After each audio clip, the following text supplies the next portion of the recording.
છે કે ભાઈ પાણી ઉપર કામ કરતી આવી કે પાણી સમિતિ નામની સંસ્થા ગામની અંદર કામ કરે છે, બરાબર? તમે સીધા પ્રશ્નો કરવાના છે, અમને કઈ ખ્યાલ નથી, એનો મતલબ એવો કે તમે આ બધું જાણવા માટે વધારે પડતા ઉત્સુક નથી અથવા તો તમે જાણવાની કોશિશ કરતા નથી. શું કામ? વાય?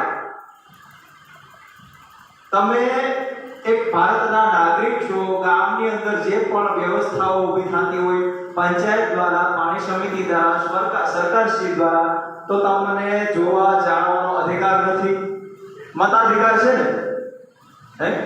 સ્વતંત્ર ભારતના નાગરિક છો અને તમારી પણ લોક ભાગીદારી આમાં હોવી જરૂર છે. ગામની અંદર અગાઉ વાત કરી પાર્થિવભાઈએ કે મિરણ દેવીએ જ્યાં ગયા ત્યાં વાવ બંધાવી છે, કારણ કે પાણી છે માનવ જીવન માટે મહત્વના અને અગત્યનું છે. પાણી વગર આપણું જીવન હાલશે? 80% માણસ જીવનની અંદર પાણી છે, બરાબર? આપણા શરીરની અંદર 80% પાણી છે. હવે આ પાણી ઓછું થઈ જાય તો શું થાય? માણા મરી જાય ને કે જીવે?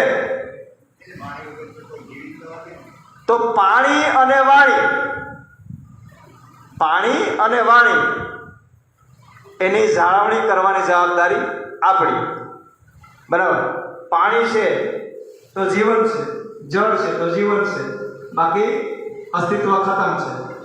તો ખાસ કરીને જે આ મુદ્દાની બાબતો છે, જે મહત્વની વિગતો છે, એ તમને લોકોને ખ્યાલ હોવો જોઈએ કે ભાઈ મારા ગામની અંદર વાસ્મો આયોજિત કઈ યોજના ચાલે છે કે પીવાના પાણીની યોજના. તો એમાં કેવી વ્યવસ્થાઓ છે?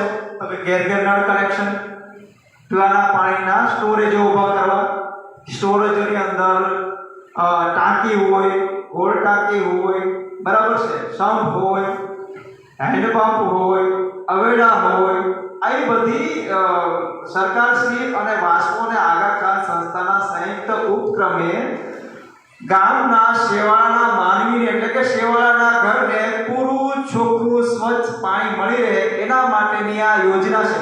શું કામ સરપંચને પસંદ કરવામાં આવે?